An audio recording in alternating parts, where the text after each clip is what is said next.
Bienvenue dans cette nouvelle vidéo qui, elle, est dédiée à l'indicateur 8 du référentiel Calliope, le positionnement à l'entrée.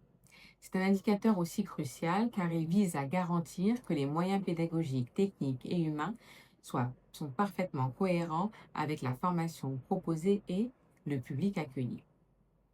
Concrètement, on va parler d'ici d'un alignement entre le contenu de la formation, les outils pédagogiques utilisés, les modalités d'accompagnement et les besoins du public cible. C'est un indicateur transversal qui permet de s'assurer que ce que vous proposez est adapté, réaliste et pertinent dès l'entrée de la formation. L'auditeur s'attend à ce que vous démontriez que vos moyens pédagogiques, techniques et humains ne sont pas choisis au hasard ou selon vos préférences à vous, mais vraiment pensés en fonction du public que vous accueillez. Par exemple, si vous accueillez des personnes en reconversion professionnelle, l'auditeur s'attendra à ce que vos supports soient accessibles, que vos outils soient compréhensibles et vos formateurs, si ce n'est pas vous directement, sont expérimentés pour l'accompagnement d'adultes dans cette situation. Si votre formation est 100% en ligne, il faudra montrer que l'environnement LMS est stable, intuitif et que les supports sont adaptés au format que vous proposez. Voici quelques éléments de preuve que vous pouvez présenter lors de l'audit.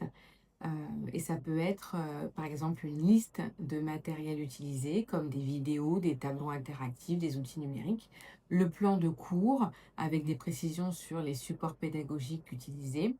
Ça doit également être des CV de formateurs accompagnés des fiches de mission parce que ça va prouver qu'ils sont qualifiés et qu'ils interviennent bien sur les domaines qui sont définis.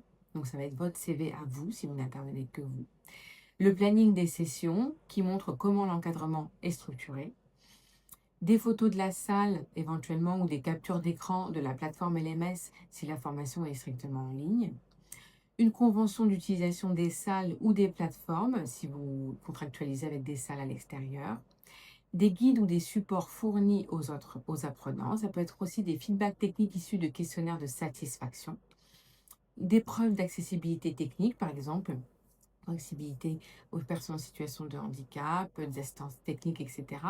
Et enfin, ça peut être aussi un tableau de répartition de formateurs sur telle ou telle formation. En résumé, l'indicateur 8 vous oblige vraiment à prouver que vous ne vous contentez pas de proposer une formation sur le papier, mais que vous avez les moyens cohérents, concrets et alignés pour la mettre en œuvre en tenant compte des apprenants, de leurs besoins et de leurs spécificités.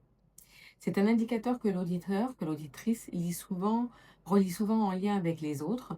Si vous avez bien cadré votre indicateur numéro 4, il va attendre logiquement que vos moyens soient adaptés ici dans cet indicateur. Donc, préparez vos preuves, finalisez, en tout cas formalisez vraiment vos supports et surtout, soyez capable d'expliquer vos choix pédagogiques à l'auditeur.